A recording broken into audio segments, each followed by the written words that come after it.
Halo saudara-saudara yang kasih dalam Tuhan, selamat pagi yang ada di Indonesia, selamat sore dan selamat sahabat buat saudara-saudara yang ada di Amerika.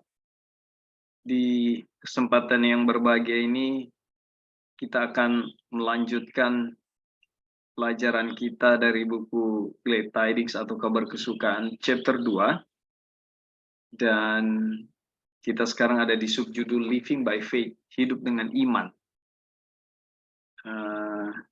Cukup beberapa waktu yang kurang lebih 2-3 minggu ya, kita berhenti untuk Bible study. Sekarang kita lanjutkan lagi. Namun sebelum kita mulai, marilah kita tunduk kepala, kita berdoa. Kita minta Tuhan bersama-sama dengan kita dalam Bible study saat ini. Kita berdoa.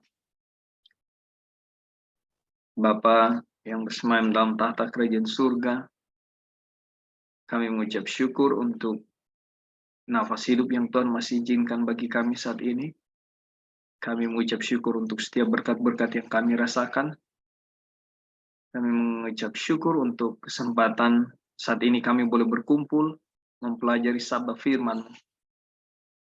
Berikan kami roh-Mu Tuhan agar kami boleh mempelajari firman-Mu ini dan mendarah daging di dalam diri kami, sehingga firman ini boleh hidup di dalam kehidupan kami dan nama Tuhanlah yang dimuliakan. Memberkati masing-masing kami yang belajar, biarlah kami dapat kekuatan melalui firman ini untuk hidup bergantung pada Tuhan setiap waktu. Kami serahkan jam Bible study kami ke dalam tangan-Mu, terpujilah Engkau, dimuliakan Engkau selalu, biarlah kehendak-Mu yang jadi atas kami. Dalam nama anak-Mu Yesus Kristus, Tuhan Juru Selamat kami yang hidup. Amin. Oke, baik saudara-saudara, ini kita ada di subjudul Living by Faith, hidup dengan iman, dan ada banyak subjudul yang sudah kita lewati ya. Tapi sedikit saya mau review ya. Kalau kita pergi ke halaman 5 ya.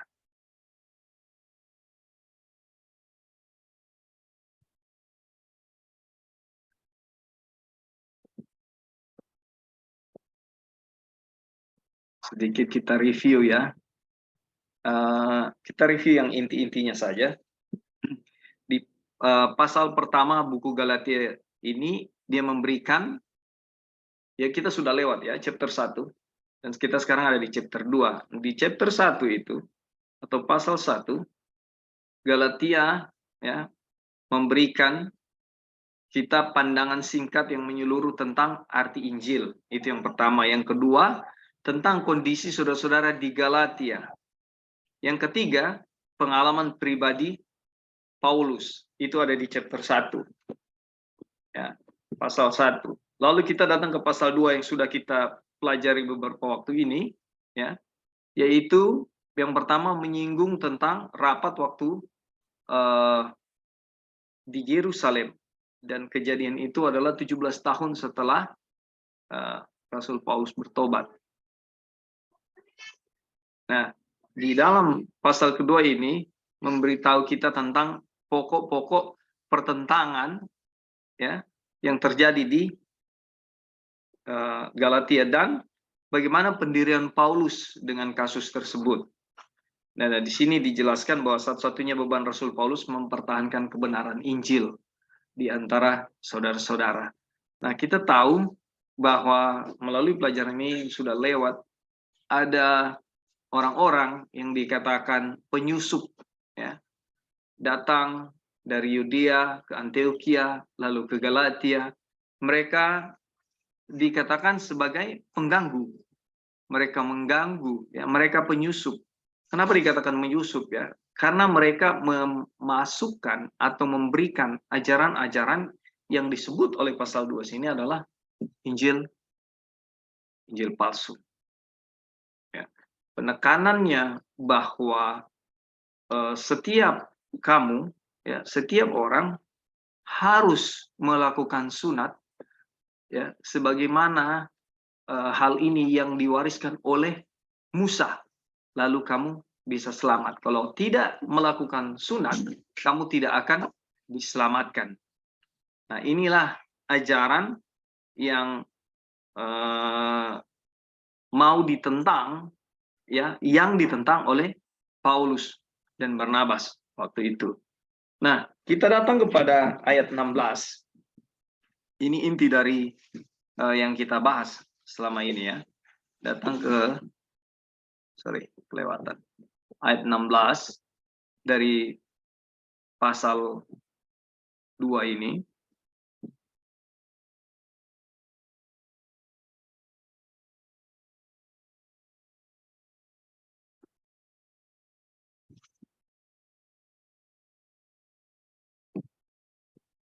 Bentar ya, saudara-saudara.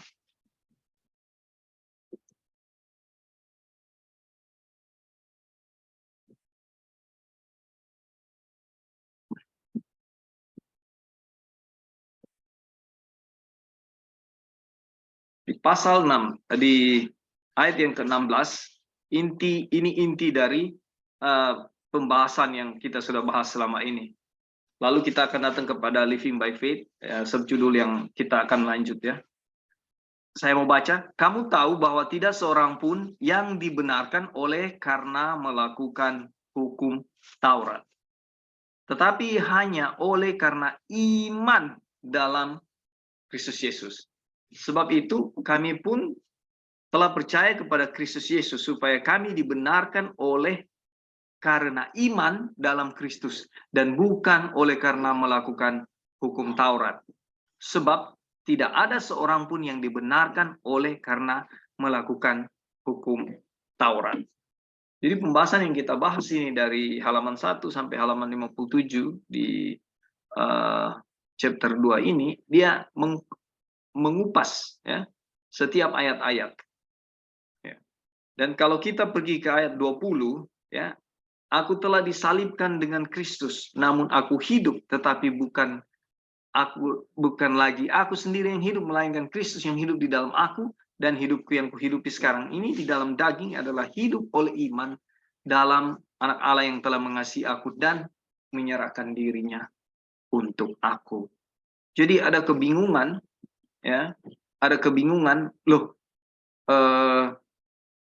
ada penekanan iman tanpa perbuatan sia-sia. Kembali lagi di masa-masa yang lalu sudah dibahas bahwa Rasul Paulus, ya, tidak membatalkan perbuatan, ya. Dan kita pahami bahwa perbuatan yang kita lakukan yaitu seperti ayat 20 ini, tetapi bukan aku lagi yang hidup, melainkan Kristus yang hidup di dalam aku. Jadi ketika ada penurutan hukum, ya, ketika ada perbuatan baik yang kita lakukan, itu Kristus yang hidup di dalam aku yang melakukannya. Ya. Jadi puji Tuhan, dengan kemurahan Tuhan kita dituntun untuk mengerti ini. Ya. Oleh sebab karena di pertentangan selama ini, ya, yang disebut Injil palsu ini adalah yang mau mengatakan bahwa untuk kita diselamatkan ada hal yang harus kita lakukan, ada bagian Tuhan dan ada bagian kita. Inilah yang sesat, saudara-saudara. Kita ada kredit, ada hal yang harus kita lakukan supaya kita diselamatkan. Ini tidak beda dengan apa yang disampaikan oleh penyusup-penyusup di jemaat Galatia waktu itu, yang mengajarkan bahwa harus sunat sebagaimana Musa. Kalau tidak selamat. Nah, inilah yang disebutkan Injil palsu datang kepada kehidupan kita di zaman modern ini. Kita juga paham, kita harus ini, harus itu, harus ini, harus itu. Melakukan ini, melakukan itu. Supaya Tuhan berkenan kepada kita. Inilah yang menjadi satu kesalahan yang harus dirubah, ya. Dengan pertolongan Tuhan, harus itu pemikiran seperti itu lepas dari diri kita. Ayat 16 jelas, ya. Keselamatan itu hanya melalui iman kepada Yesus Kristus. Artinya segala sesuatu bertumpu kepada Yesus Kristus. Tidak ada tumpuan apapun dari kita. Nah, sekarang mari kita lihat kepada subjudul yang akan kita lanjutkan di pertemuan ini ya, living by faith ya.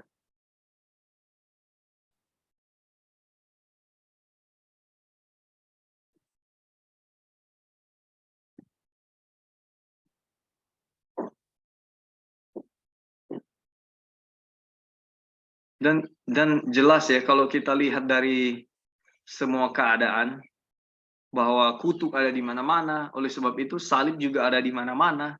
Kita tidak bisa hidup tanpa Kristus. Keteladanan yang Yesus berikan ya, bahwa Yesus atau Kristus tidak bisa hidup tanpa Bapa. Di luar Bapa aku tidak dapat berbuat apa-apa. Datang kepada kita, Tuhan Yesus bilang, di luar aku kamu tidak dapat berbuat apa-apa. Ini semua sinkron. Kalau di halaman-halaman pertama, ya halaman pertama di chapter 2 ini, dia menjelaskan metode belajar itu bagaimana. Ketika kita mempelajari ya firman Tuhan dari satu pembahasan, ya kita kembali kepada pembahasan sebelumnya, ini disebutkan oleh Wagoner adalah metode yang metode yang benar cara kita belajar. Lalu ketika kita datang kepada buku Galatia ini, dengan belajar buku Galatia dengan sungguh-sungguh, kita akan melihat seluruh isi dari Alkitab itu dengan satu pandangan yang jelas. Ya, hanya melalui buku Galatia ini. Dan secara pribadi, ketika mempelajari ini di waktu-waktu lalu dan sampai sekarang, saya masih rindu belajar ini, saya melihat kebenaran yang dikatakan oleh Brother Wagoner. Ya. Bahwa kita ketika paham ya bahwa keselamatan hanya melalui iman, ini dibukakan kepada pengertian yang lain. Ya.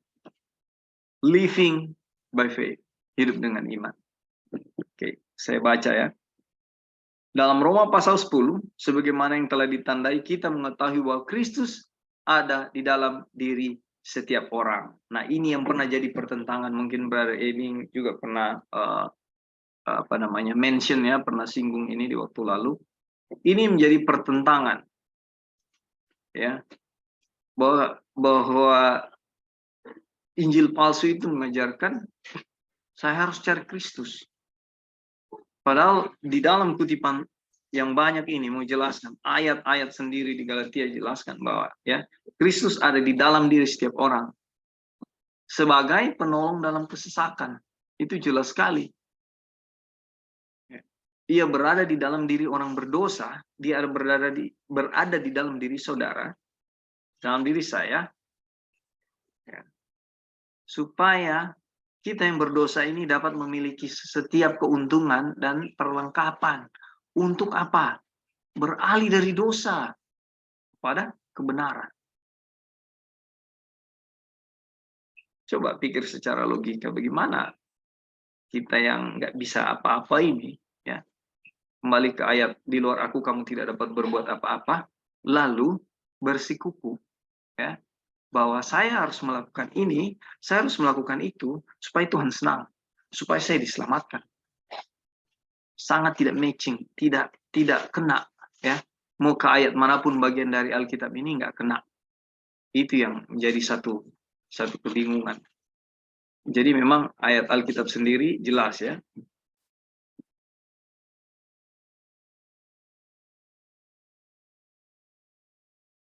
Dan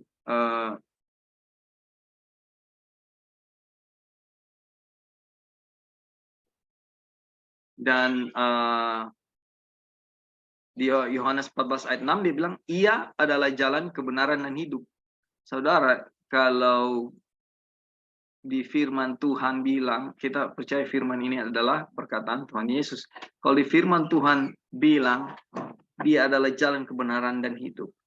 Ya, Kristus ada jalan kebenaran dan hidup. Lalu kita membantah dengan sikap dan pemahaman kita bahwa saya harus cari Tuhan. Ya. Kalau kita kembali ke halaman-halaman sebelumnya, Ini tidak bedanya dengan kita sebagai penyusup-penyusup itu, ya. Penyusup-penyusup itu yang datang bawa Injil palsu untuk dipraktikkan kepada diri sendiri. Sama persis. Tidak ada kehidupan selain kehidupan Kristus. Ini jelas, ya. Ia adalah hidup itu. Dan dia ada di dalam saudara, dia ada di dalam saya. Walaupun ia berada di dalam, ini keterangannya di bawah, walaupun ia berada di dalam diri setiap orang, tetapi tidak semua orang memiliki kebenarannya yang dinyatakan dalam kehidupan orang itu. Enggak semua. Ya. Mari kita lihat.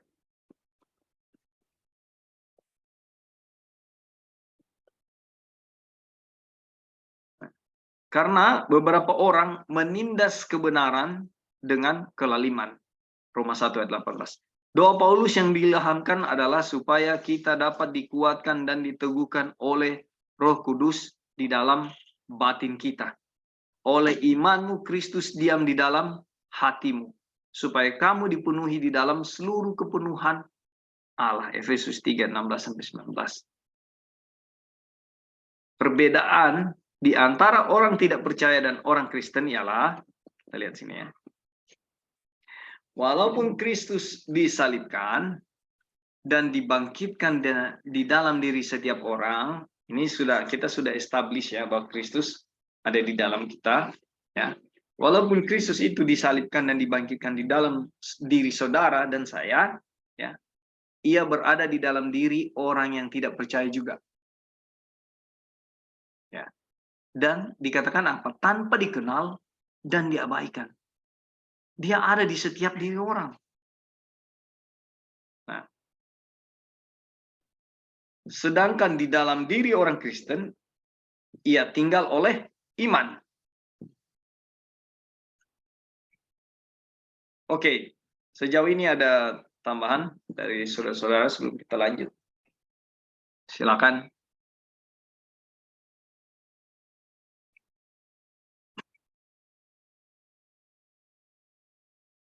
Oke, kalau belum ada kita lanjut ya. Jadi ini jelas ya, establish ya. Dan kalau kita lihat tidak ada yang bisa dibantah dari ini ayat firman Tuhan semua ya. Nah, Kristus disalibkan di dalam diri orang berdosa. Karena di mana saja dosa dan kutuk ada, di sana ada Kristus yang menanggungnya. Tadi sudah sempat saya singgung juga ya. Apa yang diperlukan sekarang bagi orang berdosa ialah disalibkan dengan Kristus. Ini yang jadi bagian penting ya. Apa yang diperlukan bagi orang berdosa? Sebagai satu pertanyaan. Yang diperlukan sebagai orang berdosa ialah disalibkan dengan Kristus. Membiarkan kematian Kristus menjadi kematiannya sendiri. Agar kehidupan Kristus dapat dinyatakan dalam tubuh yang fana. Nah, di masa lalu kan kita pernah bahas juga ini dan disinggung bahwa kematian Kristus di kayu salib itu adalah lambang mati diri. Ya. Sebagaimana kita juga ketika kita mati bersama Kristus, lalu ada kehidupan setelah itu, yaitu kehidupan Kristus yang dinyatakan dalam tubuh kita. Memang pada prinsipnya saudara-saudara tidak mudah dan tidak gampang untuk kita ada di level penyangkalan diri, ya. Tetapi di dalam proses penyangkalan diri pun, dalam permasalahan yang kita hadapi saat ini di lingkungan keluarga, lingkungan masyarakat, ya, atau lingkungan gereja dan teman-teman semua, banyak sekali polemik yang terjadi. Dan bagaimana kita, ya, di waktu yang bersamaan firman ini hidup di dalam diri kita. Ya, tidak mudah ketika tekanan-tekanan ya dari berbagai penjuru di dalam kehidupan kita. Entah itu sakit penyakit, ya, entah itu perbedaan pendapat antara suami istri dan anak, entah itu utang piutang, ya, entah itu pergumulan diri yang ingin terhubung dengan Tuhan setiap waktu, entah itu peribadatan, polemik dalam gereja, ya. Ini semua bagian-bagian yang tidak mudah untuk dilewati. Oleh karena itu Kristus mati buat kita. Jadi ketika di minggu yang lalu, ya, hari Senin, hari Minggu di Amerika, Sister Joy bawa pelajaran bahwa memang ketergantungan kita, apapun keadaan kita, hanyalah kepada sebagaimana Yesus Kristus. Dikatakan di ayat-ayat yang mau. Kalau saudara mau, saya mau, dan kita mau, kita terus datang apapun keadaannya. Ya, kadang dalam proses untuk bergantung pada Kristus itu pun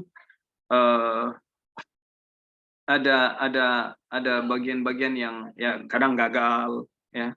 Kadang sudah ada di tangga berapa tapi gagal. Tapi ada yang stabil, terus terhubung dengan Kristus setiap hari, ya. Berjalan harmonis dengan Tuhan. Jadi apapun keadaan yang ada di sekeliling itu tidak menjadi satu pengaruh, karena Tuhan yang kita andalkan adalah Tuhan yang hidup. Kita lanjut. Iman dalam kuasa yang kekal dan keilahian Tuhan yang kelihatan di dalam segala perkara yang dijadikannya akan menyanggupkan setiap orang mengerti rahasia ini. Ini saudara-saudara, ya, kita bicara tentang iman. Banyak sekali rahasia, banyak sekali hal-hal yang kita tidak mengerti dari apa yang Tuhan buat, ya. Dan kadang-kadang beberapa statement mengatakan kita tidak perlu mengerti, ya. Kita hanya perlu mengikuti saja, dan Tuhan akan jelaskan. Tetapi ketika kematian Kristus menjadi kematian kita, lalu kehidupan Kristus yang hidup, iman dalam kuasa yang kekal dan keilahian Tuhan yang kelihatannya di dalam segala perkara yang dijadikannya akan menyanggupkan saudara dan saya mengerti rahasia ini. Benih itu tidak dapat hidup. Ini kita datang kepada benihnya. Ini masalah kematian dan kehidupan. Benih itu tidak dapat hidup kalau ia tidak mati dulu. 1 Korintus 15 36. Sesungguhnya jikalau gandum tidak jatuh ke dalam tanah dan mati, ia tetap satu biji saja, tetapi jika ia mati, ia akan menghasilkan banyak buah. Jadi mati dulu, lalu hidup. Dan hasil dari kehidupan itu adalah banyak buah. Begitu juga dengan orang yang disalibkan dengan Kristus. Saudara yang disalibkan dengan Kristus, saya yang disalibkan dengan Kristus, ya. Kita akan segera hidup, tetapi sebagai orang yang lain. Bukan lagi kehidupan yang masa lalu itu, bukan lagi kehidupan yang lalu itu yang hidup. Tetapi kalau di ayat 20 bilang tadi, ya, tetapi yang hidup bukannya aku lagi, melainkan Kristus yang hidup di dalam aku. Ini yang disebut orang lain, ya, atau keadaan yang lain. Aku hidup, tetapi bukan lagi aku sendiri yang hidup, ya. Oke, di subjudul ini Living by Faith ada tambahan, saudara? Halo Kak. Ya, silakan. Iya. Jadi terima kasih atas kesempatan. Jadi kita sekarang lagi berbicara dengan hidup oleh iman, ya, atau dengan iman. Jadi di sini kita lihat bahwa di Galatia 2 ayat 20 kan saya di-crucify dengan Kristus. Kemudian dia punya langkah selanjutnya, waktu saya disalibkan, saya hidup, tapi bukan saya yang hidup, tapi Yesus yang hidup dalam kita. Yeah. Jadi permasalahannya adalah, kan di sini dibilang Yesus hidup di dalam setiap umat manusia. Tapi kenapa di dalam setiap orang itu manifestasinya berbeda? Karena iman Kristus itu tidak akan nyata dalam hidup kita kalau kita itu nggak crucify atau kita nggak mati ya. Jadi mati itu yang tadi Kak Opin bilang, apa artinya itu mati? Jadi matinya itu adalah saya punya manusia yang lama yang mati dan kehidupan Kristus yang hidup di dalam kita. Jadi manusia lama itu adalah kita punya apa ya? Kita punya bad habits, kita punya kebiasaan-kebiasaan yang masih mempunyai pikirannya diri atau pikiran kanal. Kemudian kalau itu kita tidak mati, ya imannya Yesus itu yang ada di dalam kita, yang ada dalam semua orang itu nggak akan dimanifestasi karena iman itu kan ketergantungan kita sepenuhnya kepada Tuhan. Ketergantungan sepenuhnya terhadap firman Tuhan gitu.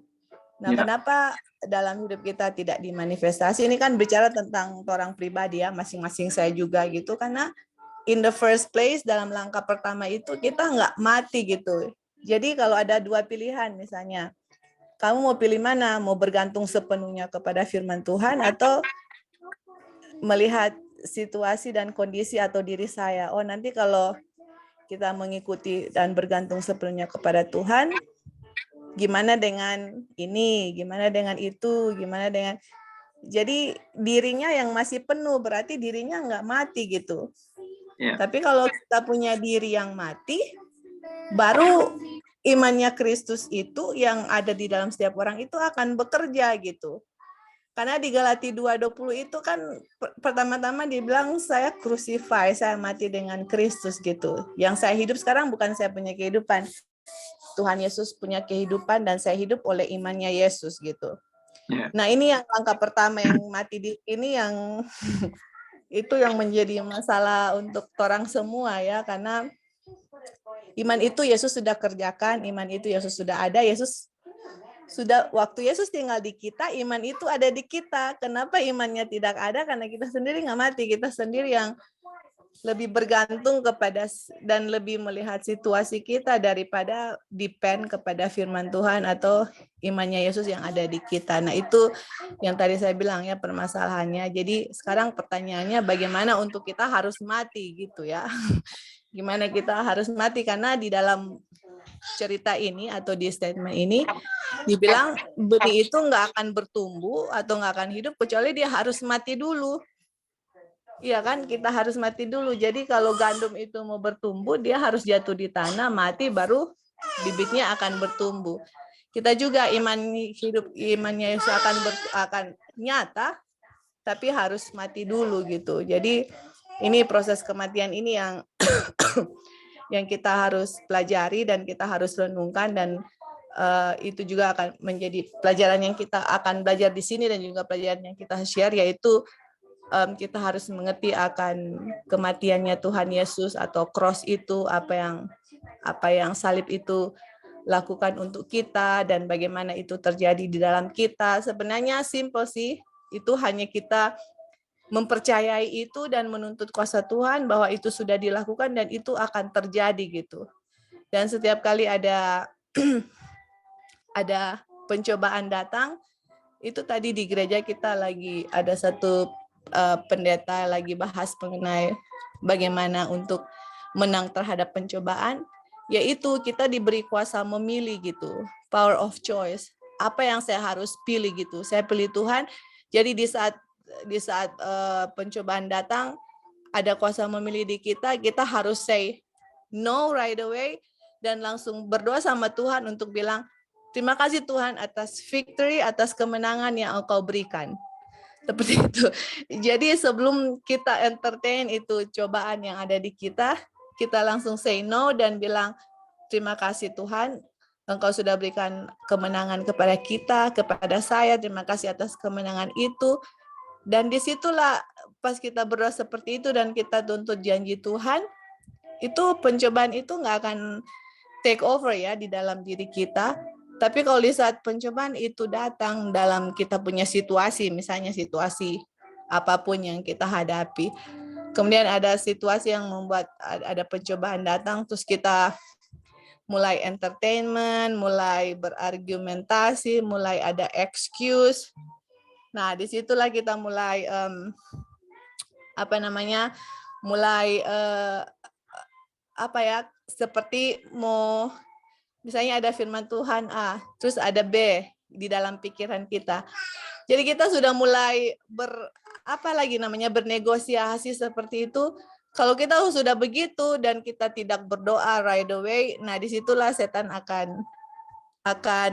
di situ setan akan menang. Tapi di saat kita tahu ini pencobaan setan tawarkan kepada kita, kita tahu, kita say no and pray to God and thank you for the victory. Nah, disitulah ya kita lihat bahwa victory itu kita sudah menang karena Kristus sudah menang dalam kehidupannya, dan salib itu yang membuat hidup kita ini atau carnal mind itu mati dan kita memiliki pikiran Yesus. Itu sebenarnya kalau kita lakukan itu ya setiap hari, itu pencobaan apapun nggak akan bisa take over sama kita, dan itu adalah kehidupan Tuhan Yesus itu sendiri gitu.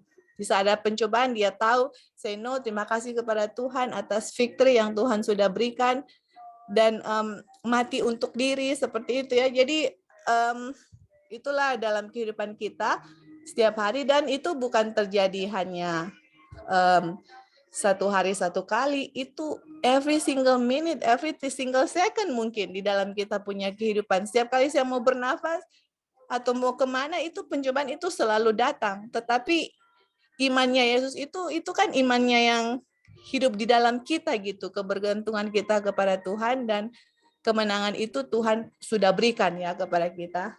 Jadi kita terima dengan iman, percaya bahwa kemenangan itu sudah berada di pihak kita, and we have to say no kepada temptation dan mati kepada diri kita sendiri, nature kita punya carnal mind atau nature mind, dan jangan bawa diri kepada di godaan yang kita sudah tahu ini yang menggoda kita jatuh gitu. Jangan misalnya nih ada orang yang tadi yang pendeta kasih, kita ini bergumul dengan rokok misalnya ya.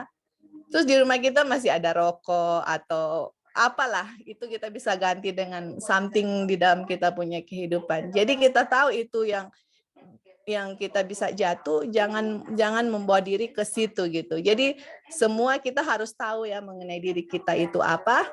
Kemudian kita singkirkan yang membawa kita jatuh ke dalam pencobaan.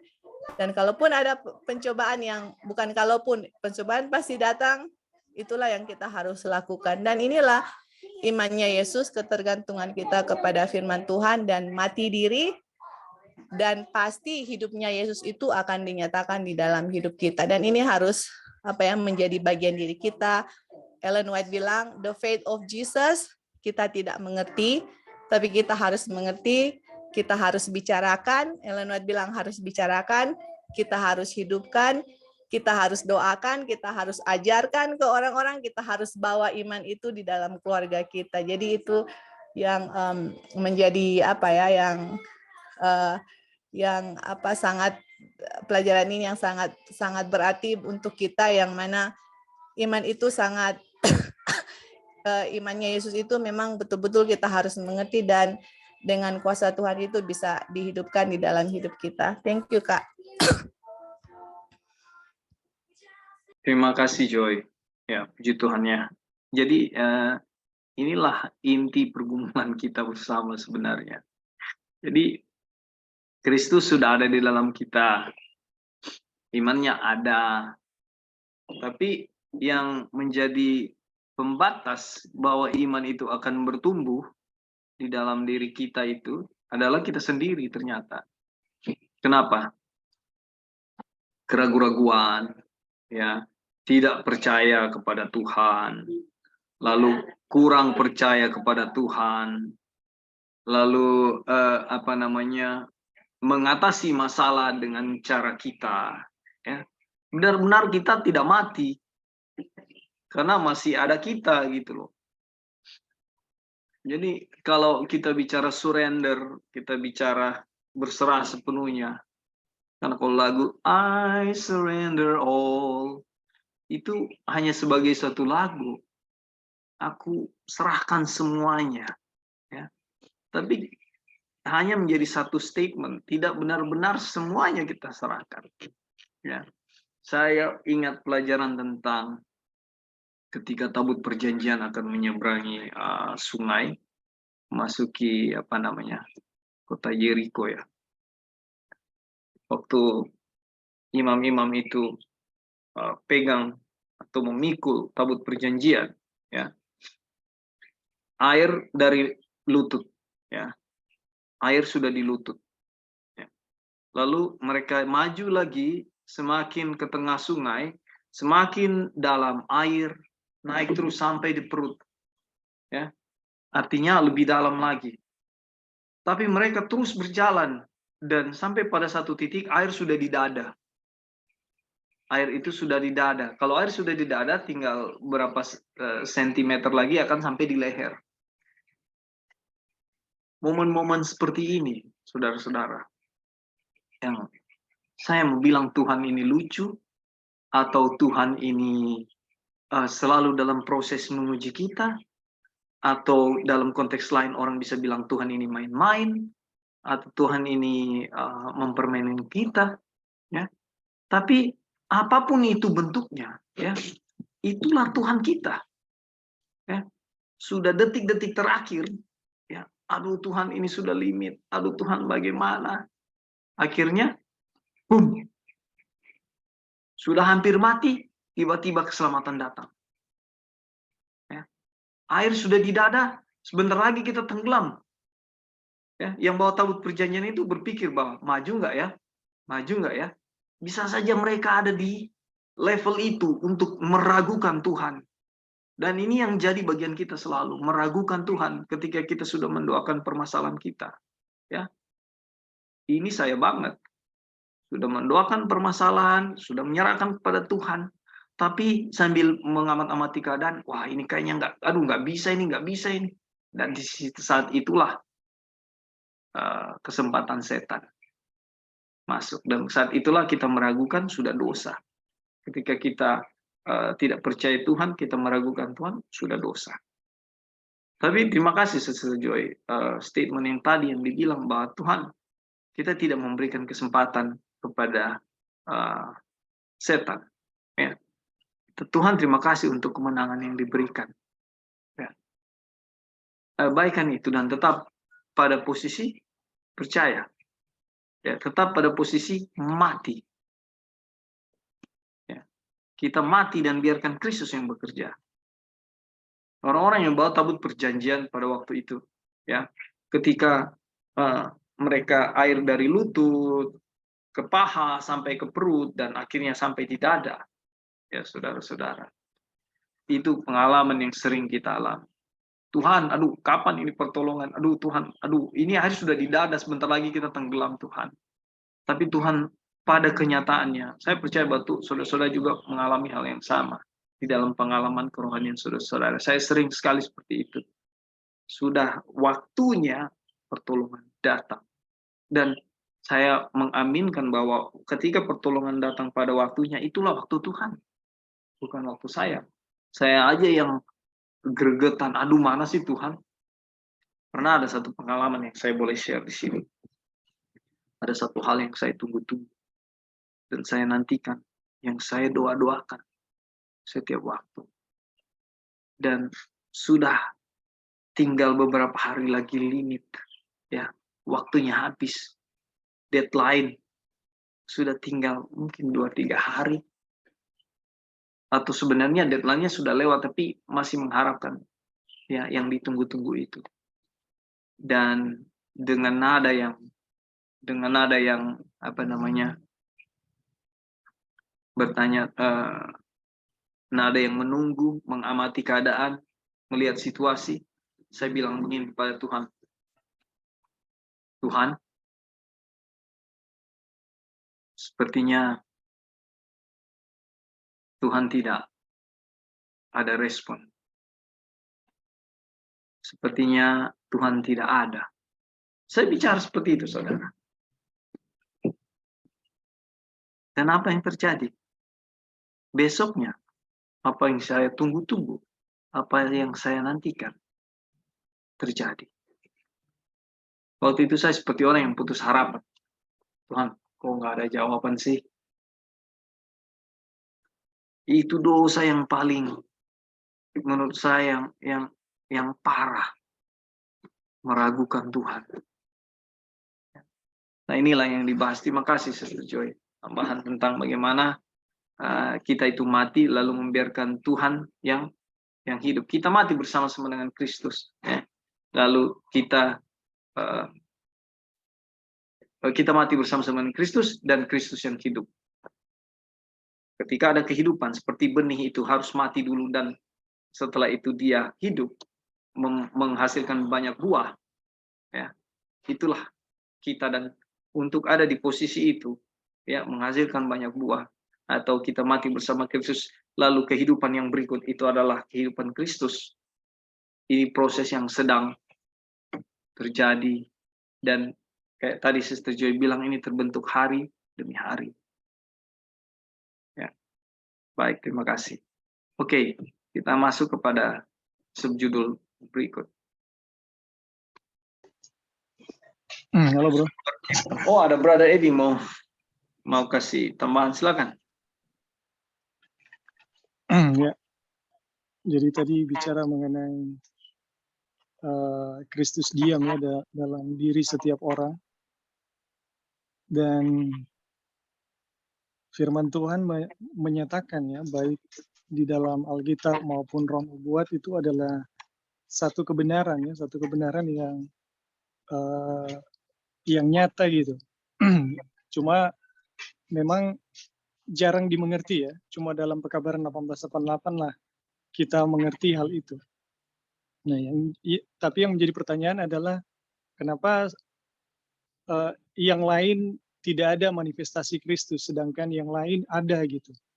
Nah, itu penjelasan yang kita ikuti tadi adalah tidak semua orang yang mengalami mati bersama-sama dengan Kristus. Jadi poin penting di dalam bagaimana supaya Yesus yang diam di dalam diri kita mengalami manifestasi, itu adalah bagaimana setiap orang itu mengalami kematian bersama-sama dengan Yesus. Ini adalah poin yang penting. Dan Wagner mencoba menjelaskan lewat perumpamaan ya, bahwa sebagai benih, sebagaimana benih, itu akan hidup kalau dia mati dulu. Benih itu tidak akan pernah hidup kalau dia tidak pernah mati. Demikian juga ya, Yesus yang diam di dalam diri kita, itu tidak akan pernah memanifestasikan karakternya di dalam diri kita atau kebenarannya sebelum kita itu mati bersama-sama dengan dirinya. Nah, yang menjadi pertanyaan besar adalah bagaimana kita bisa mati bersama-sama dengan dia? Nah, di dalam penjelasan-penjelasan saya yang sebelum-sebelumnya, ada dua hal yang kita harus paham. Yang pertama tentang salib, ya. Bagaimana kita bisa menyatu dengan atau bersama-sama dengan Yesus yang tersalib. Kalau salib yang kita pahami itu adalah salib sejarah, maka kita tidak akan pernah bisa menyatu dengan kematian Yesus. Tapi kalau kita bisa paham bahwa salib itu melintasi ruang dan waktu, bahwa salib itu ada di dalam setiap ruang dan di dalam setiap waktu, maka kita akan bisa tersalib bersama-sama dengan Yesus. Itu poin yang pertama. Poin yang kedua adalah bagaimana supaya kita bisa menyatu ya dengan kematian itu. Jawabannya kalau kita mundur 6 subtopik dari buku dari topik yang sedang kita pelajari, Hidup oleh Iman, maka kita akan dapati itu hanya kalau kita mengakui kekuasaan dari hukum dan menerima konsekuensinya secara penuh. Jadi dengan mengakui hukum Tuhan ya dan menerima konsekuensinya, baru kita bisa mati bersama-sama dengan Kristus. Salib yang ada di dalam segala sesuatu itu punya manfaat untuk membangkitkan Yesus yang diam di dalam diri kita, memanifestasikan dirinya. Sebelum seseorang mengakui mengenai hukum Tuhan atau mencoba menyangkalinya atau berargumentasi seperti yang Joy bilang tadi, berargumentasi untuk menyangkali hukum Tuhan, maka kita tidak akan pernah mengalami yang namanya mati diri. Mati diri itu hanya terjadi ketika seseorang itu mengakui kekuasaan dari hukum Tuhan dan menerima konsekuensinya. Apapun ya, konsekuensi dari hukum itu harus diterima. Dan konsekuensi yang paling tinggi ya adalah kematian. Jadi setiap orang ketika dia mencoba menyangkali hukum Tuhan, berargumentasi untuk menghindari hukuman-hukuman dari hukum Tuhan, itu sama sekali tidak akan pernah menerima manfaat dari salib Kristus. Tetapi ketika seseorang mengakui kekuasaan dari hukum Tuhan, dan kemudian menerima apapun konsekuensinya seperti pencuri di kayu salib, dia menerima konsekuensi sekalipun harus mati. Maka ketika orang menyadari tentang rahmat Tuhan, salib Tuhan yang ada di mana-mana, dia akan menerima manfaat dari salib yang melintasi ruang dan waktu tersebut. Jadi itu ya yang tanggapan saya yang pertama mengenai bagaimana mengalami mati bersama-sama dengan Kristus. Kemudian mengenai, saya tertarik juga mengenai pengalaman dari Brother Dolphin mengenai kenapa Tuhan menunda jawaban. Kalau menurut saya sebenarnya Tuhan tidak pernah menunda. Yang membuat jawaban Tuhan rasanya tertunda, itu karena kita mencoba mencari tahu bagaimana cara Tuhan membawa jawaban tersebut. Ini yang saya ingat ya, saya pernah membawakan sebuah khotbah di jemaat. Saya kasih poinnya. Salah satu yang membuat kita tidak mendapatkan jawaban dari Tuhan adalah ketika Tuhan menjanjikan berkat buat kita, ketika kita meminta berkat itu dari Tuhan, kita bertanya, Tuhan, kong bagaimana dibicara dong? Itu yang membuat kita tidak akan pernah menerima berkat tersebut. Teman-teman boleh belajar sejarah dari Abraham. Itu yang pertama ya, dan yang kedua adalah sejarah dari siapa ini? Ayah dari Yohanes Pembaptis. Jadi Sakaria dan Abraham. Ketika Tuhan berjanji, kemudian mereka bertanya bagaimana caranya, mereka dikutuk oleh Tuhan. Jadi teman-teman, kalau kita mau menantikan perjanjian dari Tuhan, dan kalau kita mau menerima berkat-berkat dari Tuhan, dari apa yang kita minta, jangan pernah tanya bagaimana Tuhan mau membawanya. Jadi percaya saja, seperti yang Yesus katakan ya, apapun yang kita minta dan doakan, percayalah bahwa kamu telah terima, maka kamu akan menerimanya. Dan teman-teman, sebenarnya ketika Tuhan menunda ya, kesannya Tuhan menunda itu bukan Tuhan menunda, tapi Tuhan mau memberi kesan betapa jahatnya dosa yang sedang kita buat. Yang kalau dibiarkan, dosa itu akan menghancurkan kita semua. Dan Tuhan mau memberi kesan yang dalam betapa pertolongan yang dia buat itu betul-betul berarti buat kita gitu. Tanpa dia, tanpa pertolongannya, kita sebenarnya hancur semua. Jadi itu yang kita bisa bagikan mengenai kesaksian tadi. Sempat menyinggung kesaksian. Oke, itu aja bro, terima kasih. Baik, terima kasih Brother Ebing untuk tambahannya ya. Jadi benar, terima kasih juga tips tentang bagaimana kita melihat Tuhan ya. Jadi ya, ada beberapa statement yang bilang, pokoknya nggak usah tanya-tanya lah apa yang Tuhan mau perbuat kepada kita. Ikuti aja jalan Tuhan. Ini juga kadang menjadi satu statement yang memberikan kekuatan. Karena memang kadang-kadang kita nggak perlu bertanya. Karena bagaimana cara Tuhan ya. Sebenarnya saat kita bertanya itu sudah meragukan ya. Bertanya kok. Itulah yang jadi bagian. Terima kasih Brother Ebing tambahan untuk bagaimana kita mati di dalam Kristus. Oke, kita lanjut kepada kutipan berikut ya. Berjudul Sumber Kehidupan Dunia. Nanti sebentar kalau ada tambahan ya, sebentar kita kasih kesempatan. Tetapi sebenarnya Kristus telah disalibkan lebih dari 1.800 tahun yang lalu. Ya, ini waktu zaman Wagoner ya. Kita sekarang ya kurang lebih 2000 tahunan lah. Tetapi sebenarnya Kristus telah disalibkan lebih dari 2000 tahun yang lalu. Tentu saja ya. Jika demikian bagaimana mungkin dosa-dosa pribadi saya, ini jadi pertanyaan kita juga ya, yang dari dulu. Bagaimana Yesus yang sudah mati waktu itu, ya, sehingga saya yang hidup saat ini masih bisa ditanggung, ya, ditanggung ke atas Yesus yang sudah mati waktu itu. Atau bagaimana sekarang saya dapat disalibkan dengan dia? Kita lihat keterangan sini nanti. Oops, sorry.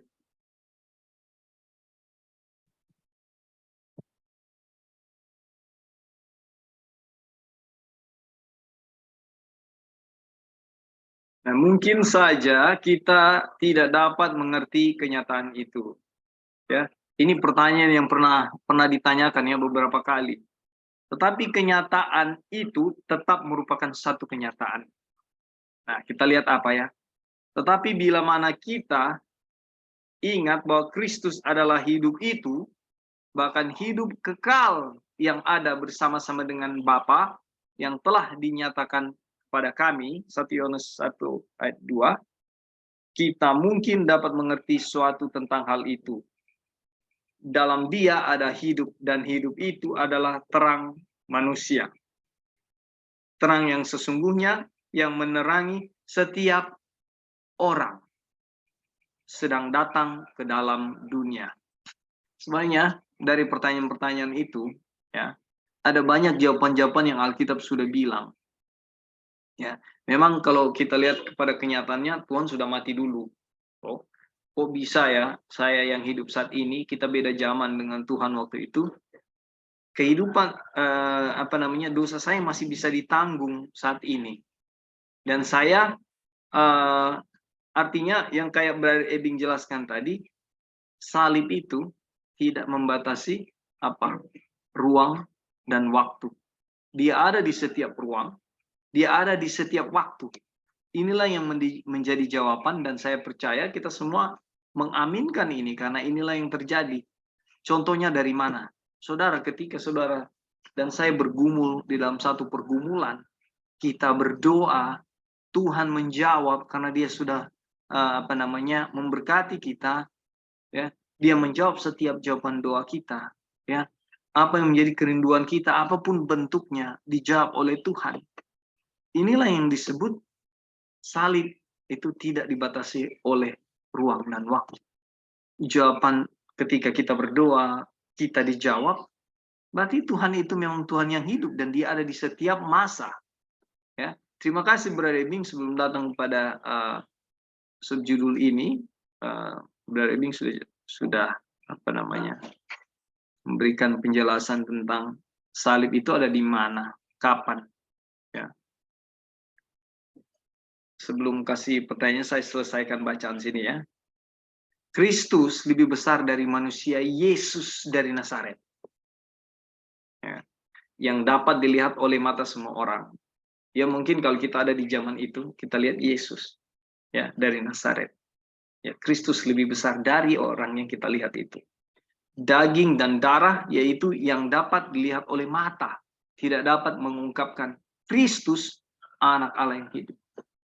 Ini kasat mata ya, kenapa? Ini dosa semua kan? Mata kita yang berdosa ini tidak sanggup melihat Kristus itu yang lebih besar daripada Yesus yang kita lihat hidup-hidup. Saudara mengerti ya? Apa yang tidak pernah dilihat oleh mata dan tidak pernah didengar oleh telinga dan yang tidak pernah timbul di dalam hati manusia, semua yang disediakan Tuhan untuk mereka yang mengasihi Dia. Karena kepada kita Allah telah menyatakan oleh Roh. Menyatakannya oleh Roh. Jadi tidak seorang pun, ya, tidak peduli betapa baiknya ia mengenal tukang kayu dari Nazaret itu, dapat memanggil Dia Tuhan kecuali oleh Roh Kudus. Saudara lihat ya, batasan-batasan kita sebagai manusia itu tetap kelihatan. Kita tidak semerta-merta mau bilang, oh Dia Tuhan. Ya, kita ini orang berdosa.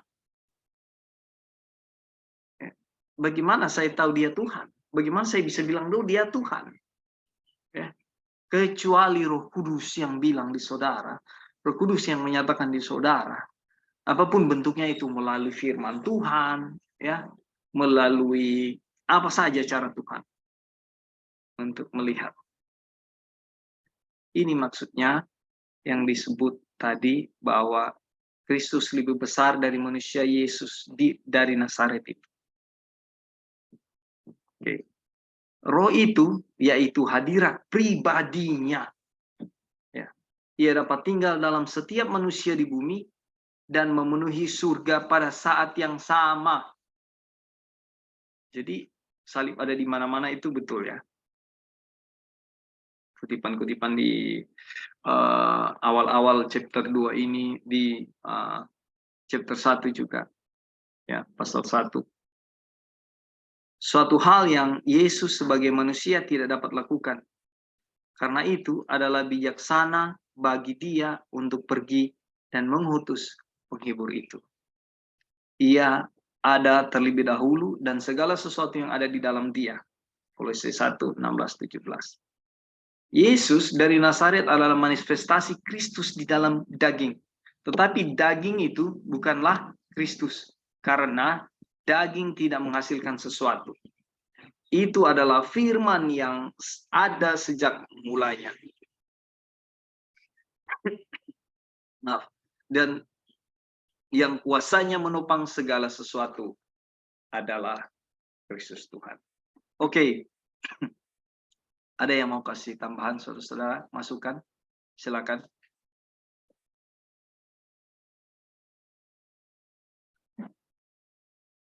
Di sini kita juga sumber kehidupan dunia. Halo. Ya, Brother Ebi. Oke. Ya, ini jadi mau menjelaskan mengenai lebih jelas ya mengenai di mana salib itu. Dan Wagoner mencoba menjelaskan itu lewat di mana ada kehidupan, sebenarnya disitulah salib itu. Nah, untuk memahami kehidupan, sebenarnya kalau kita belajar biologi ya, atau biologi molekuler, atau ilmu alam lah, entah itu fisika ataupun kimia, di tingkat yang paling kecil, maka kita akan lebih memahami yang namanya kehidupan. Jadi di level paling kecil ya, molekul, atom, dan seterusnya, itu ada sistem energi yang membangun, yang menopang setiap konfigurasi atom ataupun molekul itu terbentuk gitu. Jadi entah tubuh kita ya, kalau dibelah di titik yang paling kecil ataupun udara yang kita lihat sepertinya kosong, tapi sebenarnya itu mengandung materi ya.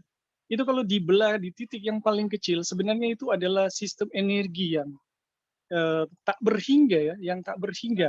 Dan itu berlapis-lapis. Dan teman-teman, saya bisa katakan sebenarnya lapisan yang paling dalam dari semua sistem energi itu adalah Roh Tuhan itu sendiri. Dan itu yang membuat ilmuwan fenomena partikel ya, fenomena partikel yang tidak dipahami oleh ilmuwan, kenapa materi itu bisa berbelok ketika ditembakkan dalam satu kecepatan tinggi ya. Materi seharusnya itu dia lurus ya, tapi materi itu bisa berbelok. Ini yang tidak dipahami, fenomena bahwa fenomena energi di tingkat terdalam sebenarnya itu adalah satu pribadi, yaitu Roh Tuhan itu sendiri. Dan teman-teman, sebenarnya ini terlalu dalam ya kalau kita mau bicara ini. Ilustrasi yang paling sederhana adalah teman-teman bisa lihat bagaimana ikan hidup di air. Ikan itu bisa hidup, ikan itu bisa bergerak, ikan itu bisa ada, itu karena ada air. Kalau teman-teman coba mengangkat setiap ikan pindah di darat, maka ikan itu akan mati. Ya. Dan ikan itu hanya bisa hidup di dalam air. Dan kemanapun ikan itu pergi, itu selalu ada air yang membuat dia bisa ada dan dia bisa hidup. Dan teman-teman, mungkin itu yang paling jelas bisa menjelaskan mengenai salib Yesus yang adalah kehidupan yang menopang kita semua. Tanpa salib itu tidak ada seorang pun ya yang bisa hidup dan bisa bergerak dan bisa ada. Segala sesuatu itu ada di dalam dia. Sama seperti ikan di dalam air. Tanpa air semua ikan itu mati. Ya, tidak ada satu makhluk hidup pun di air yang bisa hidup kalau nggak ada air ya. Dan itu ya menurut saya penjelasan yang paling jelas dan sederhana mengenai bagaimana salib itu dan bagaimana salib dan kehidupan itu. Oke, mungkin itu dulu bro, terima kasih. Baik, terima kasih. Masih ada tambahan yang lain, saudara, sebelum kita ke subjudul berikut?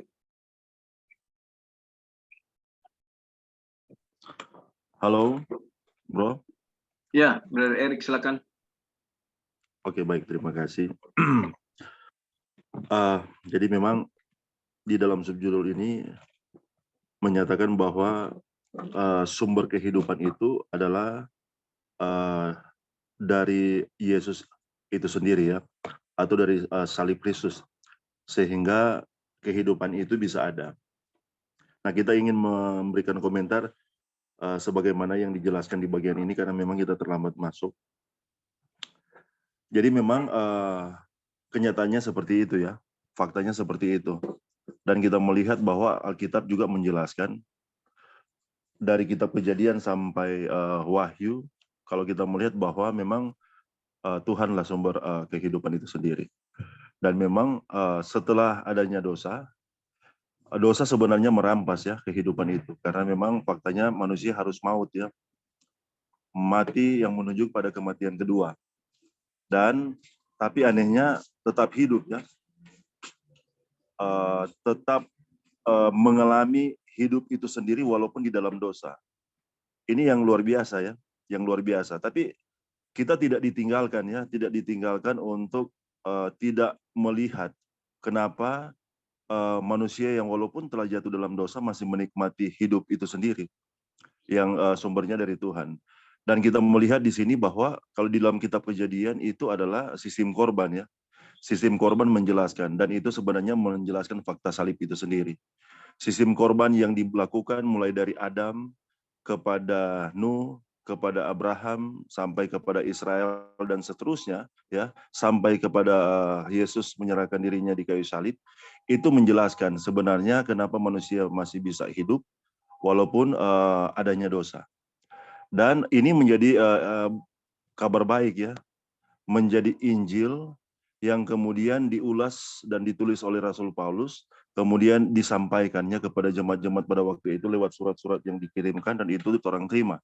Sampai saat ini salah satunya adalah surat kepada jemaat Galatia. Dan kita bersyukur ya, kita bersyukur bahwa kita adalah orang-orang ya, anak-anak umat-umat Tuhan yang sementara dituntun untuk melihat itu.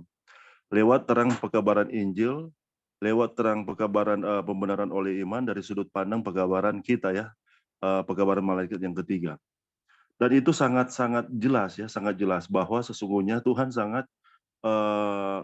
mengasihi dan Tuhan sangat merindukan orang semua diselamatkan ya, diselamatkan. Dan itu telah ya, ini bukan sesuatu yang nanti ya, itu telah. Dengan penjelasan dari sudut pandang pekabaran malaikat yang ketiga, sebenarnya keselamatan itu telah ada dan Tuhan telah berikan.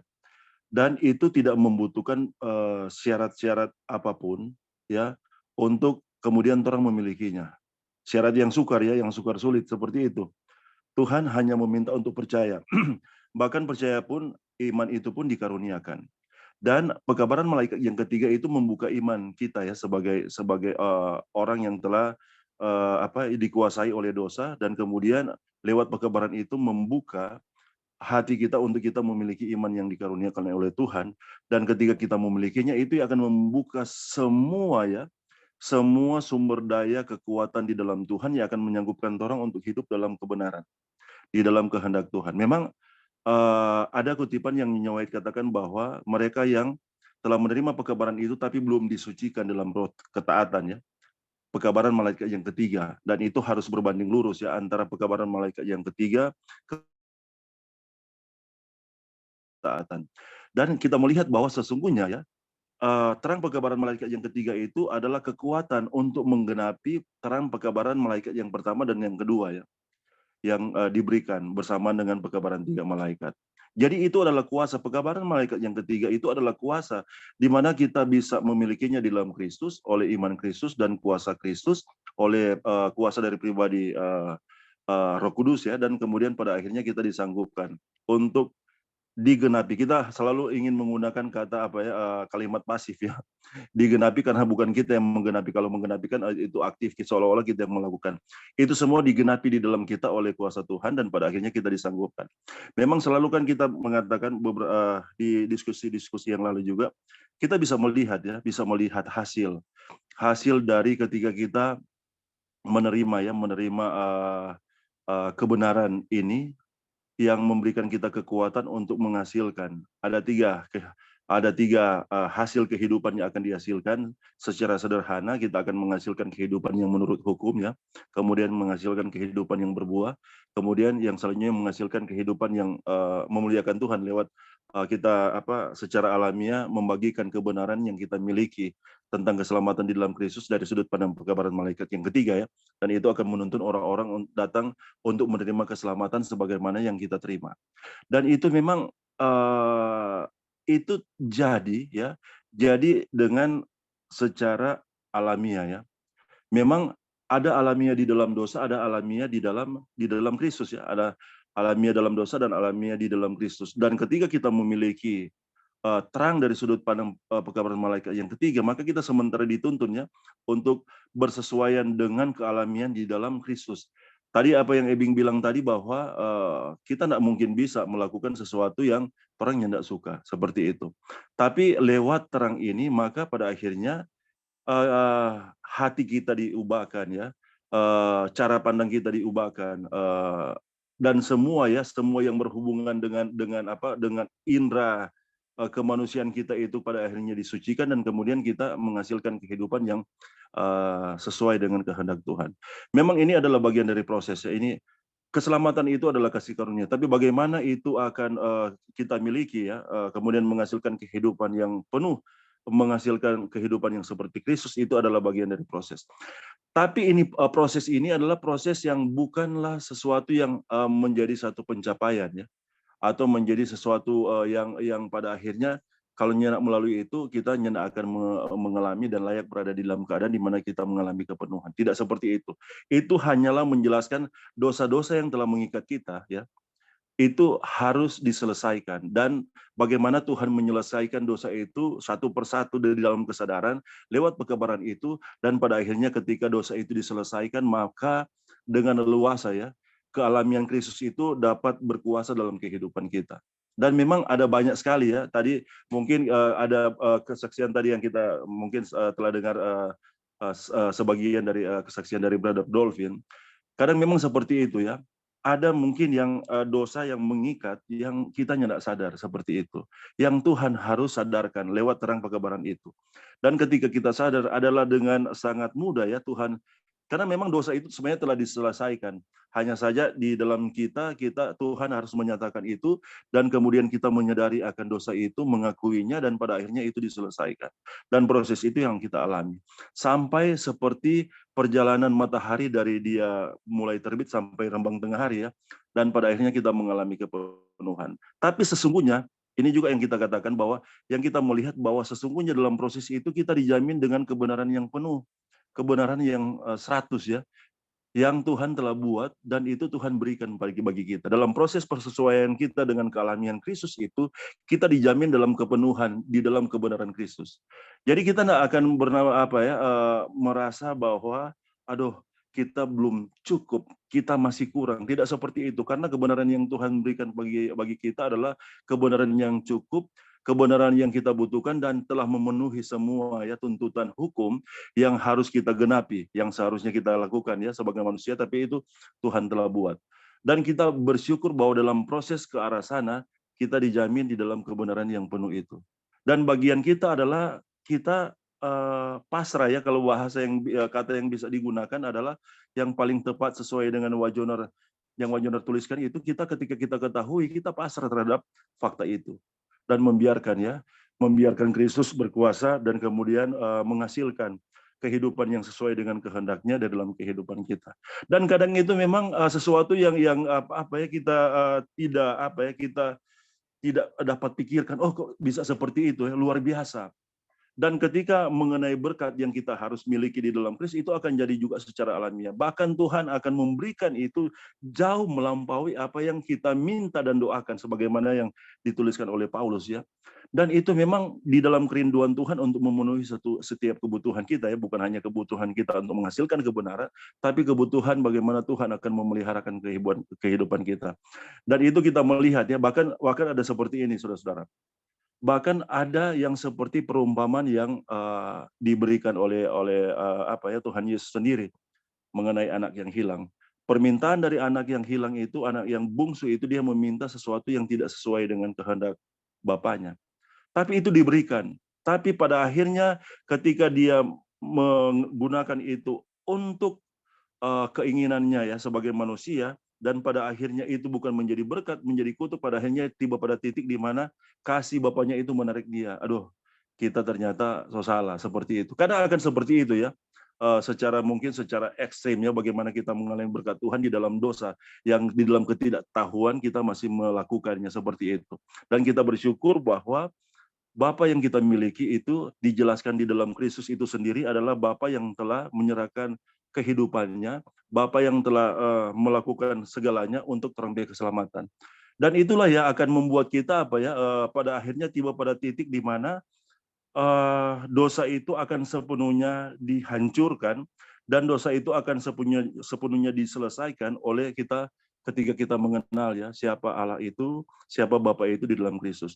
Dan itu yang akan menyebabkan setan berada di dalam keadaan di mana titik di mana ketika kita berada di dalam keadaan itu kepenuhan di dalam pengenalan akan Kristus ya, pengenalan akan Bapa di dalam Kristus, maka dosa tidak akan lagi berkuasa. Dan itu kita akan dengan leluasa ya untuk mengekspresikan karakter Kristus dari dalam kehidupan kita. Tapi ada satu yang sederhana, yang paling sederhana yang kita bisa lihat, yang merupakan bagian dari doa yang diajarkan oleh Tuhan ya. Dan itu menjelaskan bagaimana sesungguhnya ketika karakter Kristus mengambil tempat dari dalam kehidupan kita dan itu diekspresikan. Memang prinsip itu yang Tuhan ajarkan berkali-kali ya. Itu mengenai prinsip pengampunan, dan prinsip pengampunan ini adalah prinsip dari keselamatan itu sendiri. Jadi ketika Tuhan mengatakan bahwa kalau kamu mengampuni kesalahan orang, Bapamu yang di surga mengampuni kesalahan kamu. Dan prinsip inilah yang ketika itu secara alami dihasilkan dari dalam kehidupan kita ya, kita bisa melihat ya bahwa kebenaran Kristus itu sementara dimanifestasikan, telah ditanamkan dan sementara dimanifestasikan dari dalam kehidupan kita. Dan segala dosa yang lainnya yang telah diselesaikan. Tapi puncaknya adalah ketika kita berada di dalam keadaan ini. Dan kita bersyukur ya bahwa kita bisa berada dalam keadaan itu oleh karena hanya dimungkinkan melalui kebenaran Kristus itu sendiri, iman Kristus itu sendiri, dan oleh kuasa Kristus. Dan kita melihat bahwa ini sungguh luar biasa. Kita bisa disanggupkan untuk menghasilkan semuanya itu. Dan itu bukan satu pencapaian, bukan sesuatu yang menyusahkan, menyiksakan, bukan seperti itu ya. Hanya akan tiba pada titik di mana ketika dosa itu disadari kemudian, dan ketika kita mengakuinya, menyadari dan mengakuinya, dan kemudian itu telah diselesaikan oleh Tuhan, dan maka pada akhirnya ekspresi alamiah ya di dalam karakter Kristus itu akan dihasilkan dari dalam kehidupan kita. Oke, itu bro mungkin yang bisa ditambahkan. Terima kasih. Ya, terima kasih Brother Eric. Jadi ada yang saya garis bawahi tadi tentang tanggung jawab kita ya, secara alami ketika menerima pekabaran ini kita bisa menyampaikannya juga kepada orang lain. Dan ketika proses itu terjadi, bahwa Kristus yang hidup ya, yang ada di dalam kita yang melakukan itu, dan tentunya melalui perbuatannya, melalui apa yang dia lakukan, itulah yang menuntun juga banyak orang lain datang melihat pada kebenaran ini. Terima kasih untuk tambahannya dari Eric. Oke, kita sekarang lanjut ya pada kutipannya berikut. Pengorbanan Kristus sejauh yang bersangkutan dengan dunia ini dilakukan sejak permulaan dunia, dari awal ya. Sementara Kristus berkeliling melakukan perkara-perkara yang baik di Yudea dan Galilea, ia berada dekat dengan Bapa mengadakan pendamaian untuk dosa-dosa dunia. Ya, ini sambungan dari kutipan di atasnya. Pemandangan di Golgota merupakan pernyataan tentang apa yang telah terjadi selama dosa itu ada dan akan terjadi sampai setiap orang sudah diselamatkan, yaitu siapa yang mau diselamatkan. Selalu lihat ya, bagi siapa yang mau. Ini selalu digarisbawahi ya. Dalam beberapa statement, beberapa ayat sama. Dia selalu bagi siapa yang mau. Kristus menanggung dosa-dosa dunia. Ya. Ia menanggungnya sekarang.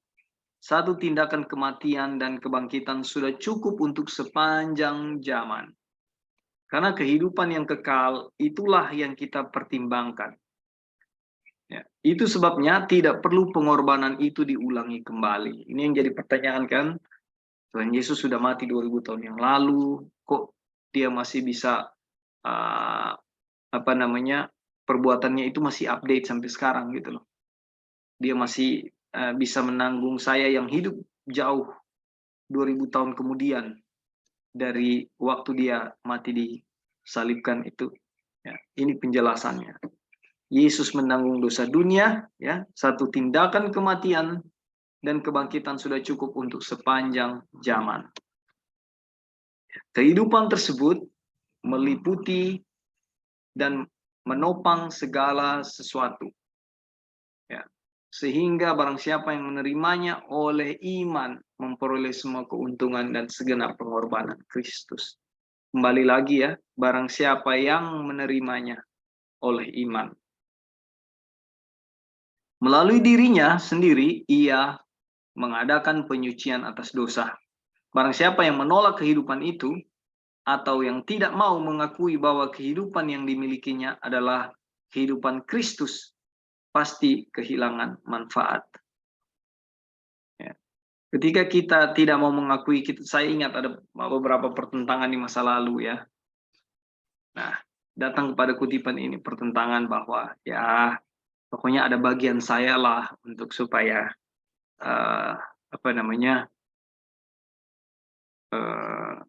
diselamatkan. Ada bagian saya gitu. Ada bagian Tuhan dan ada bagian saya. Nah, ketika pertentangan ini terjadi, ya, walaupun dari buku Kabar Kesukaan ini judulnya Kabar Kesukaan, ya. Bahasa Inggrisnya kita tahu Glad Tidings. Itu sudah menjawab segala sesuatu. Namanya aja kabar kesukaan. Selama ini kan kita bersusah-susah gitu loh. Selama ini kita baru di pasal 2 ya dari buku Galatia. Nanti ada pasal 3, 4, 5 sampai 6. Di pasal 1 dan 2 ini sudah banyak sekali yang dijelaskan ya. Di buku Galatia ini membantah ya. Tadi ayat 16 ya. Ini membantah bahwa kita itu punya bagian, punya andil di dalam hal keselamatan. Ya, ini yang kita bicarakan barusan ini di kutipan ini. Ya, dia pemilik hidup, living by faith, melalui iman, hidup melalui iman. Ini semua menguraikan bagaimana Kristus itu, bagaimana salib itu. Ya, jadi membantah bahwa tidak ada bagian kita sama sekali di dalam hal keselamatan. Ayat 16 jelas sekali. Ya, Galatia 2 ayat 16. Jadi di kutipan ini, barang siapa yang menolak kehidupan itu atau yang tidak mau mengakui bahwa kehidupan yang dimilikinya adalah kehidupan Kristus. Jadi kalau saudara bantah bahwa tidak ada Kristus di dalam saya, ya, saya harus berdoa dulu, saya harus melakukan ini itu untuk panggil Yesus datang mengetuk. Ya. Karena ada bantahan bahwa bagaimana dengan Kristus yang mengetuk di depan pintu? Ya, kan di pembahasan ini dibilang bahwa Kristus itu ada di dalam kita. Tapi ada bantahan. Wah, bagaimana Kristus ada di dalam kita? Ada ayat yang bilang bahwa Kristus mengetuk di depan pintu. Ya. Hal ini dipahami secara literal. Bahwa Yesus ada di luar dada saya, lalu dia mengetuk hati saya seperti ini. Dolphin, halo. Dipahami secara seperti itu. Ya. Pemahaman secara spiritual, ya, itu enggak dipakai. Jadi Yesus ada di depan dada saudara-saudara semua, lalu mengetuk hati saudara-saudara semua. Seperti itu. Ketika kita memiliki pemahaman seperti itu, ya, bahwa kita tidak mengakui bahwa kehidupan itu adalah kehidupan Kristus. Apa yang terjadi? Kita kehilangan manfaat dari pengorbanan Kristus. Yang terjadi tadi Sister Joy bilang, perbantahan.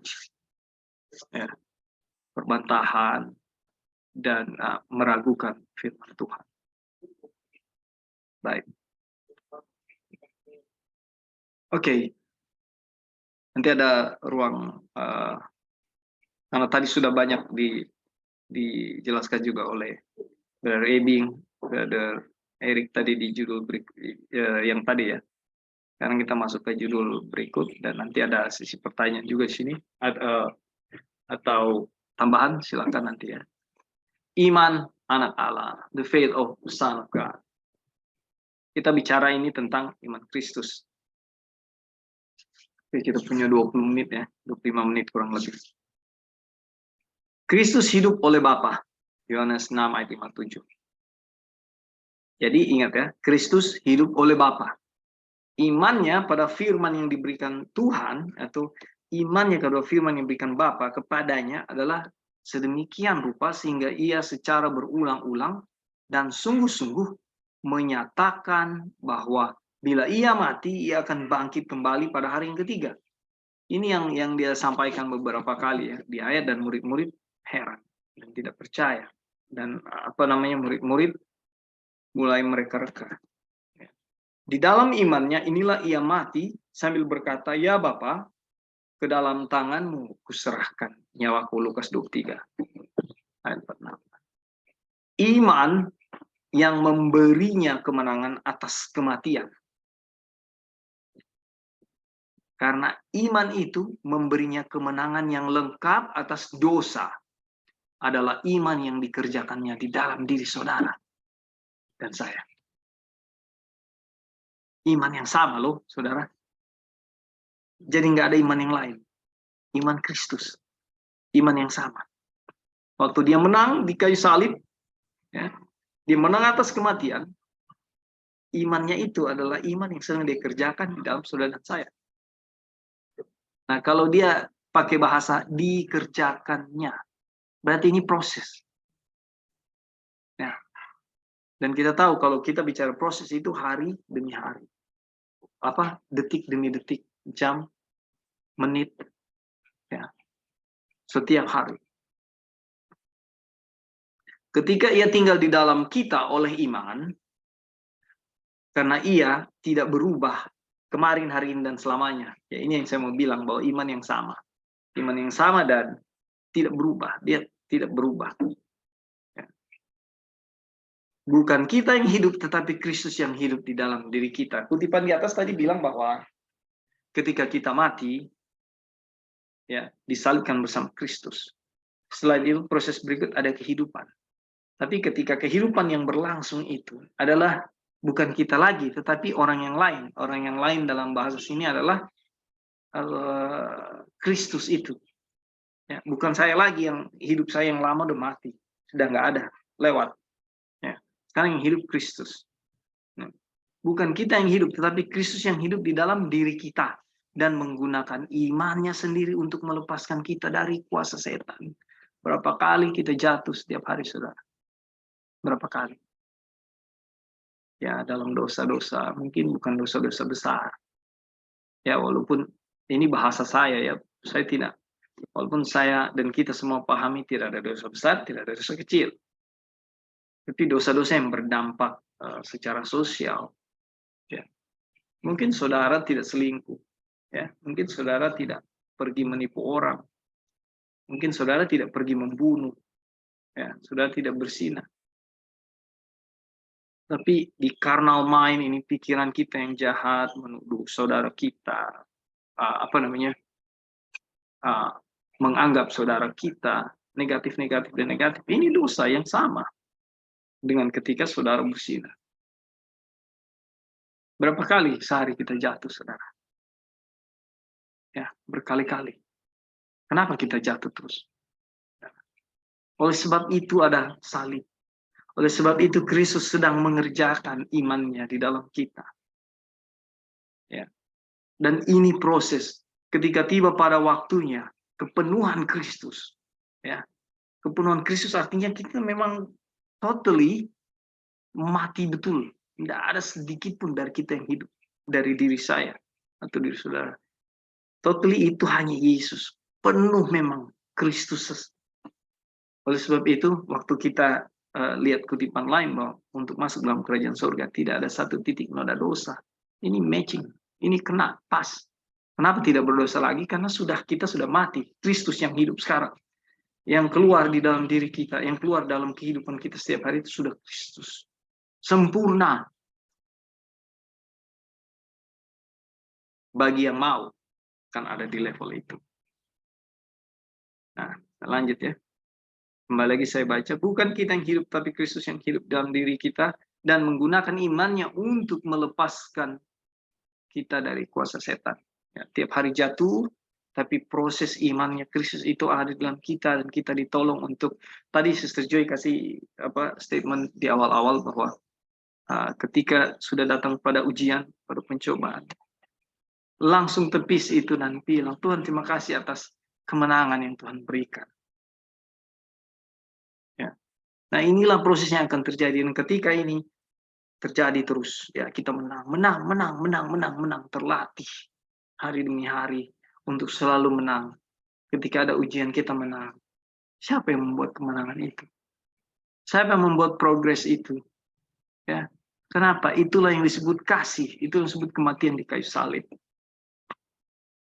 Masalah kita kan sekarang ini kuasa setan, itu aja. Proses setan yang mesti jadi bagian di dalam diri saya dan saudara. Apakah yang harus kita lakukan? Ini pertanyaannya. Muncul juga pertanyaannya. Apa yang harus saya lakukan? Ya, yang kita lakukan adalah izinkan dia hidup di dalam diri kita dengan caranya sendiri. Biarkan, saudara.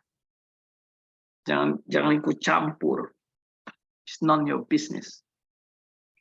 Biarkan dia yang bertindak. Biarkan dia yang melakukan dalam diri kita. Artinya surrender. Berserah setiap pagi, berserah setiap hari.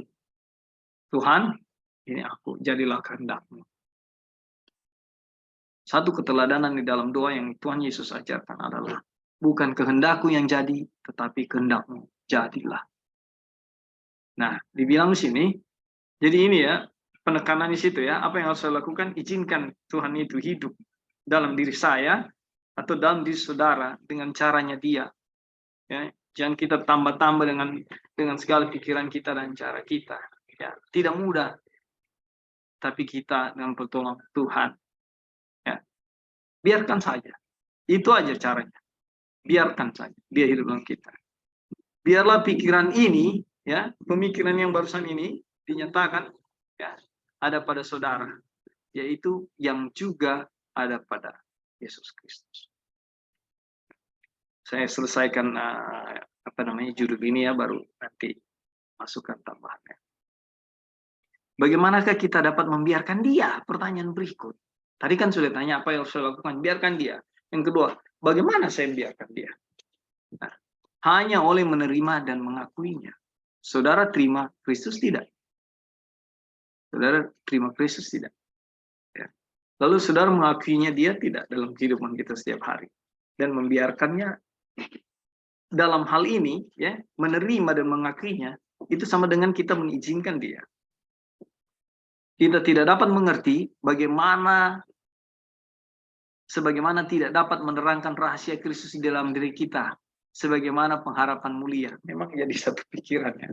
Bagaimana sih cara Tuhan ini? Kita bertanya-tanya dan kita coba untuk mau cari tahu. Tidak penting, saudara. Sebagaimana kita dapat menerangkan rahasia Kristus di dalam diri kita sebagai pengharapan mulia. Tetapi segala sesuatu di dalam alam yang menunjang kehidupan kita, mengajarkan kenyataan itu kepada kita. Ya, melalui alam loh.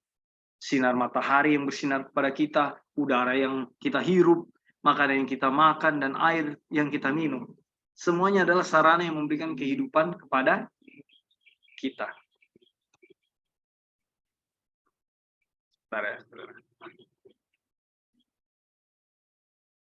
Selesaikan kutipan ini.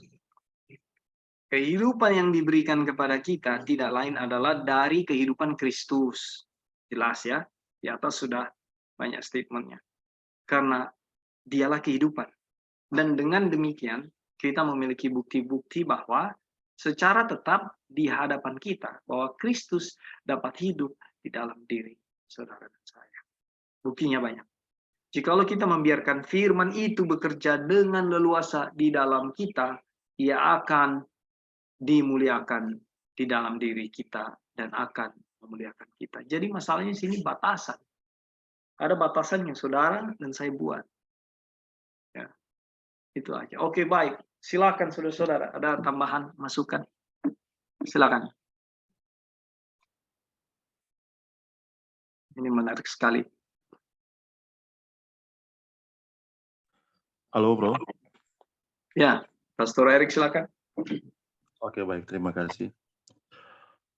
Ya, menarik ya bahwa iman Kristuslah yang melakukan dan mengerjakan semua kehendaknya di dalam kehidupan kita ya. Dan memang nyatanya seperti itu ya. Kita tidak bisa menambahkan atau kita tidak bisa untuk mengusahakannya. Ya. Dan memang kebenaran ini adalah kebenaran yang ketika kita miliki itu adalah jawaban ya. Jawaban bagi semua ketidaksanggupan dan ketidakmampuan kita untuk menghasilkan kebenaran Kristus, sifat Kristus, dan kehendak Kristus ya. Iman Kristus itu adalah jawaban. Dan kita harus melihat ya, tadi memang menyatakan bahwa kita harus menerimanya ya, menerimanya, kemudian kita harus mau menerimanya, kemudian mengakuinya. Nah, ini semua akan terjadi ya, mau menerima dan mengakui itu akan terjadi ya, ketika masalah dosa itu diselesaikan. Kenapa kita kembali ke masalah dosa diselesaikan? Karena memang dosalah yang menghambat ya iman Yesus itu berkuasa dan bekerja dari dalam kehidupan kita. Kita tidak akan bisa merasionalisasikan dosa. Di dalam keberdosaan kemudian kita akan mengatakan iman Yesus itu bekerja dalam kita, atau kita mau menerima dan mengakui ya, dan membiarkan dia bekerja dalam kehidupan kita. Nah, ini penting ya, mengawali ya bagaimana iman Yesus itu bekerja sepenuhnya dalam kehidupan kita. Dan kesadaran akan dosa itu juga dijelaskan di dalam Alkitab. Dan memang dosa itu telah dijelaskan, didefinisikan.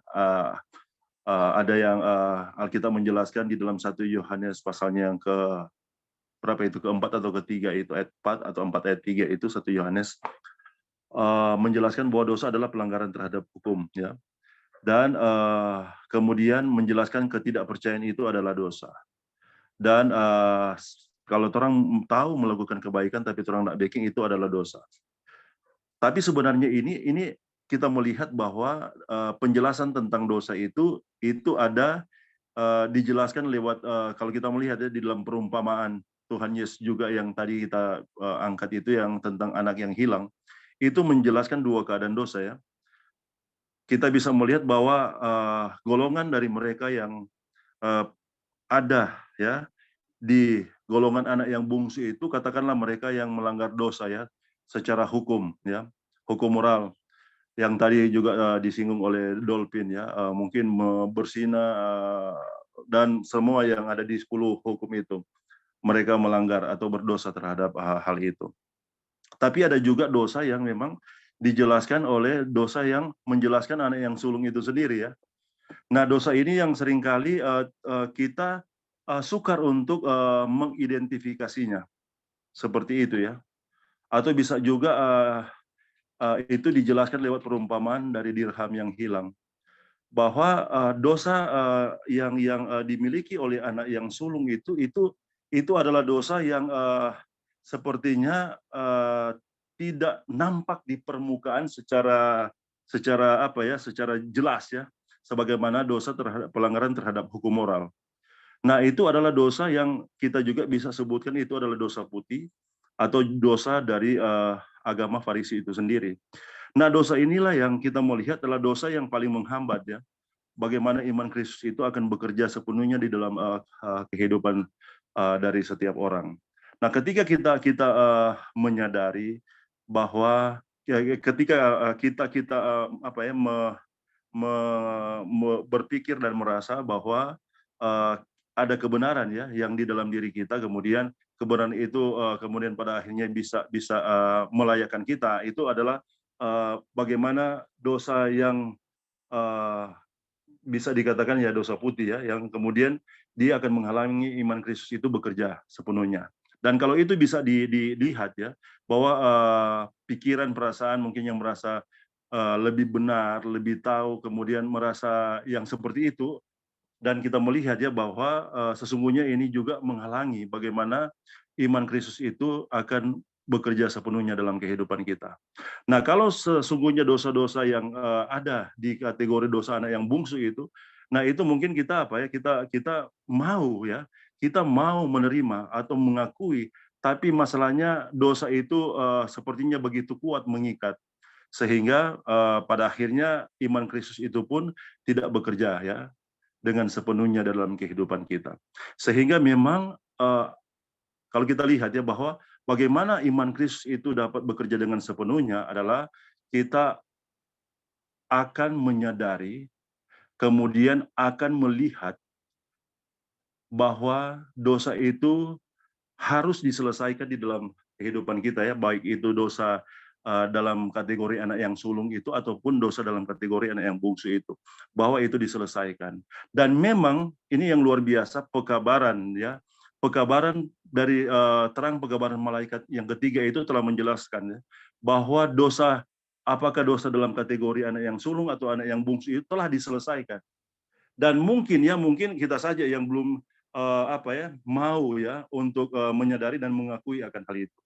Nah, Wajner mengatakan bahwa kalau kita melihat bahwa itu telah diselesaikan dan kita mau mengakuinya dan pasrah terhadap fakta itu, kita akan melihat ya bahwa sesungguhnya iman Kristus itu akan bekerja dengan leluasa di dalam kehidupan kita. Dan memang ini sekali lagi ya, sebagaimana juga dikatakan tadi oleh Brother Dolphin, bahwa memang ini butuh proses, tidak semudah membalikan telapak tangan, karena memang itu adalah butuh kesadaran ya. Ketika kita akan tiba pada titik di mana kita menyadari itu adalah satu dosa, dan kemudian kita mengakuinya dan pasrah terhadap fakta bahwa Tuhan telah menyelesaikan dosa itu, maka itu adalah bagian dari proses bagaimana kita mau, kita menerima, mengakui dan membiarkan iman Kristus itu bekerja sepenuhnya dalam kehidupan kita. Dan ini yang dijelaskan oleh terang pekabaran malaikat yang ketiga, bahwa dosa itu telah diselesaikan semua ya, bahwa melalui apa yang Yesus buat, semua dosa itu telah diselesaikan. Tapi bagaimana itu terjadi dalam kehidupan kita, ini butuh proses, saudara-saudara. Ini butuh proses di mana kita akan melihat, menyadari dan mengakui. Sebelum kita tiba pada titik itu ya, mungkin ya bahwa iman Yesus itu sendiri belum sepenuhnya akan bekerja dalam kehidupan kita. Tapi kita bersyukur ya, tidak ada satu dosa apapun yang belum diselesaikan oleh Tuhan ya. Semuanya telah diselesaikan oleh Tuhan. Hanya ketika itu masuk dalam kita akan memiliki satu kesadaran di dalam keberadaan dosa itu, di tingkat manapun dosa itu, di wilayah manapun dosa itu, di keadaan manapun dosa itu. Nah, ketika kita melihat, menyadari dan mengakuinya, maka Tuhan menyelesaikan masalah dosa itu dan telah menyelesaikan, dan kemudian iman Kristus itu akan leluasa bekerja dalam kehidupan kita. Oke, mungkin itu bro yang bisa ditambahkan. Terima kasih. Ya, terima kasih Brother Erik. Jadi betul sekali, itulah penegasannya ya. Jadi ada apa istilahnya? Ada keseimbangan. Dan kalau kita mengacu kepada kutipan di atas tadi, ya, bahwa apa yang harus saya lakukan? Ya, dia bilang izinkan dia hidup di dalam diri kita, ya, dengan caranya sendiri. Biarkan Tuhan yang melakukan kehidupan Tuhan di dalam kita dengan cara Tuhan. Ya. Lalu datang pada pertanyaan berikut, bagaimana kita dapat membiarkan dia? Hanya oleh menerima dan mengakuinya. Betapa sederhana sekali ini step-step ini, saudara-saudara. Sangat sederhana. Dan terlihat seperti mudah. Walaupun tadi Brother Erik bilang ya, proses ini harus terjadi. Itulah kenyataannya. Dan di dalam proses ini jatuh bangun. Ya. Berapa kali sehari kita meragukan Tuhan? Banyak kali. Tapi berapa kali sehari ya kita juga menang. Karena kita dapat sukacita, dapat hati kita bersukacita karena kemenangan yang Tuhan berikan. Nah, inilah bagian-bagian yang kita. Oke, ada tambahan dari saudara-saudara yang lain sebelum kita tutup. Mungkin ada masukan lagi? Silakan.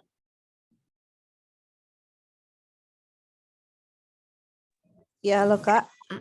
Ya, Sister Joy, silakan.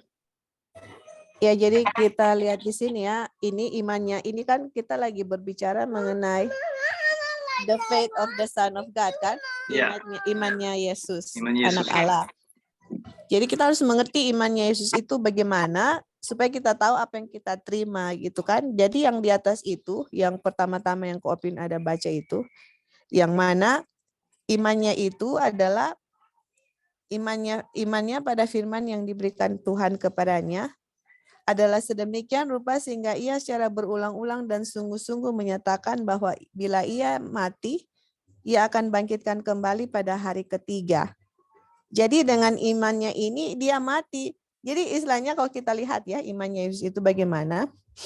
Jadi imannya itu kan Bapak bilang dia akan hidup dan dia akan mati pada hari ketiga.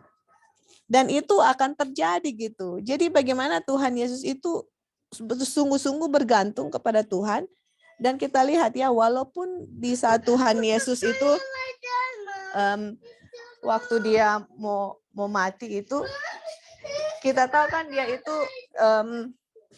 kita lihat kalau di kutipannya Ellen White itu, yang berbicara bahwa dia itu nggak bisa lihat sampai gimana ya, begitu besar dosa itu menimpa dia, sampai dia tidak bisa melihat ada titik terang atau misalnya dia akan bangkit lagi seperti itu.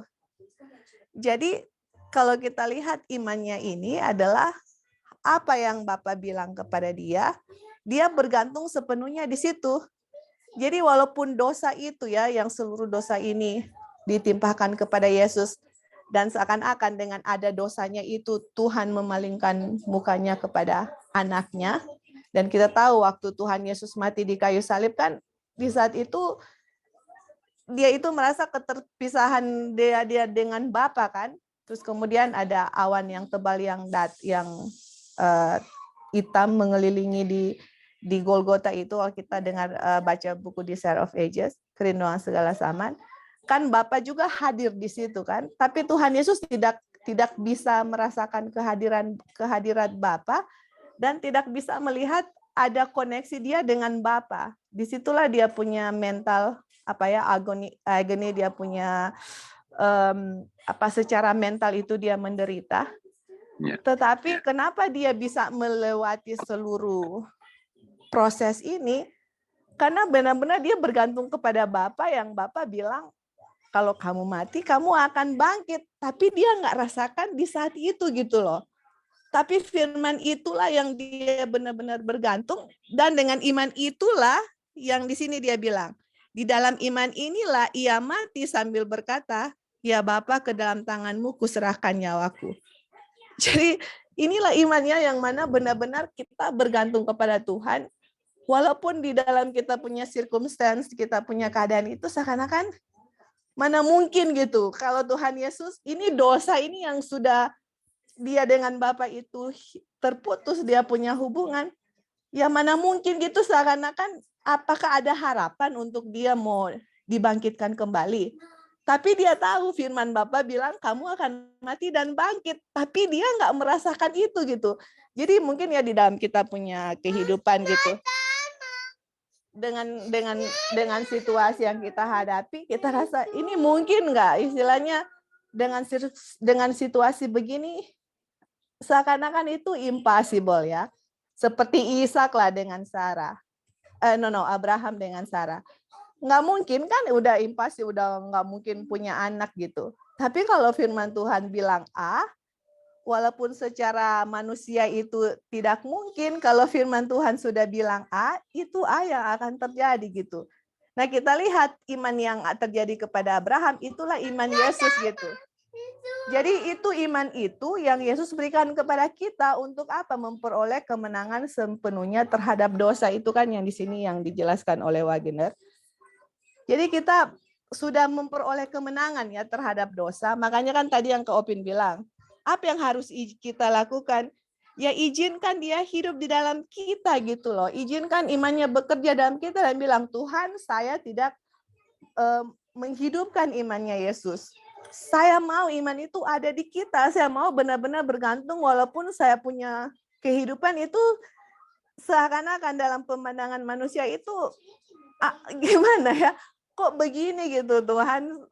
Tapi kita semua firman yang ada, semua janji Tuhan yang ada dalam Alkitab, kita tuntut. Tuhan, kamu bilang A, dan saya tahu A itu akan terjadi walaupun di situasi saya itu saya lihat itu it is impossible. Nah, itulah ketergantungan kita sepenuhnya kepada Tuhan. Berpegang teguh pada firman Tuhan walaupun mustahil di dalam kita punya situasi, dan Tuhan yang akan melakukan dengan cara Tuhan. Saya terima iman itu dan biarlah iman itu bekerja di dalam kita. Bagaimana kita dapat membiarkan dia menerima dan mengakui Tuhan sudah hasilkan iman itu, Tuhan sudah berikan iman itu kepada saya, Tuhan tinggal, biarlah saya terima, saya akui, dan saya biarkan iman itu bekerja. Dan apapun yang terjadi teman-teman, kita tuntut firman Tuhan, walaupun ya, tidak mungkin dalam pemandangan manusia, tapi pertanyaannya, apakah yang terlalu sulit untuk Tuhan? Adakah yang sulit untuk Tuhan bikin? Gitu. Apa yang sulit gitu? Apa sih kira-kira yang terlalu sulit untuk Tuhan? Apakah ada sesuatu di dunia ini yang kita pikir, ini nggak mungkin untuk Tuhan mau bikin? Apakah ada demikian? Nggak ada kan?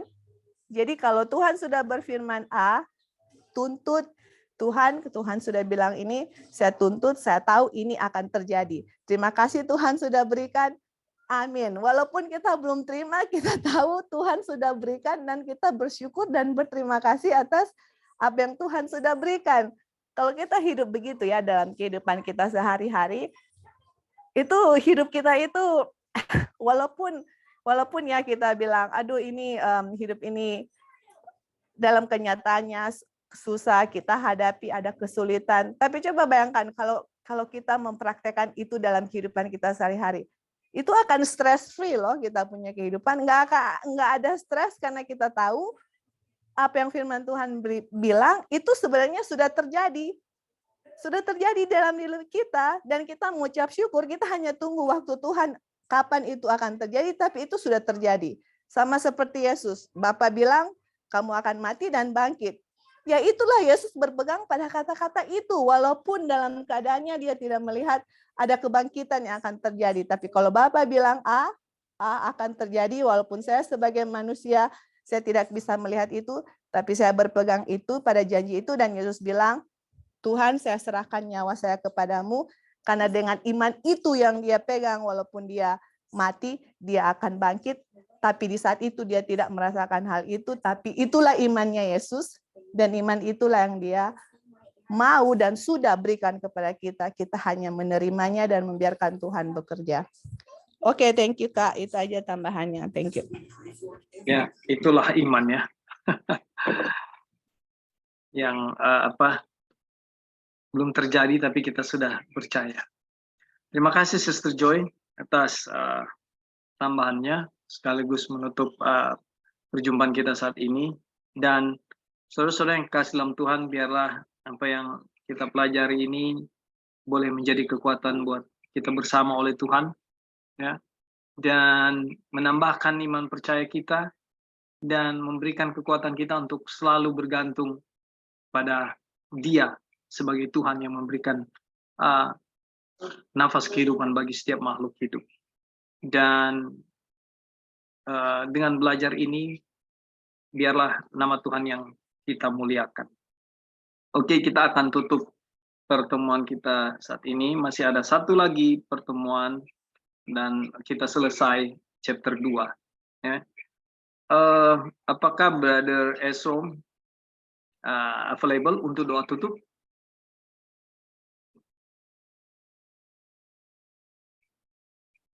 Ya, Brother, silakan. Terima kasih. Ya, suara saya jelas ya? Apa suara saya jelas? Ya, jelas, Brother. Oh, okay. Ya. Kita boleh berdoa. Tuhan Yesus surga, pada pagi hari ini terima kasih atas kesempatan yang kami masih dimiliki oleh Tuhan. Dan pagi ini Tuhan, suatu kesempatan indah kami bersama-sama merenungkan kebaikan Tuhan dan firman Tuhan pagi ini. Tolong kami Tuhan, kami adalah orang-orang yang memiliki kecenderungan untuk berbuat dosa dan kesalahan. Tapi di dalam kasih-Mu Engkau selalu memberikan kesempatan kepada kami untuk memiliki pengharapan kepada Tuhan bahwa diri kami tidak mampu tanpa Tuhan.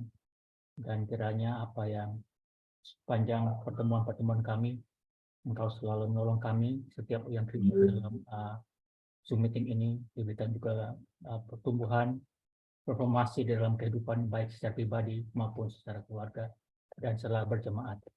Dan inilah Tuhan diri kami, kepadamu kami serahkan jiwa raga kami, hanya melalui Yesus Tuhan Juru Selamat kami. Amin. Terima kasih, Brother Eso. Ya. Terima kasih, saudara-saudara. Thank you, Kak Opin. Terima kasih semua yang sudah berpartisipasi. Puji Tuhan. Sampai kita ketemu lagi ya. Thank you, Kak. Thank you semuanya. Oke. Thank you everyone. Bye, ketemu lagi. Sampai ketemu. Puji Oke, Tuhan. bye, Kak. Bye, everyone. Assalamualaikum. Terima kasih. Terima kasih. Bye. Terima kasih Wasti semuanya.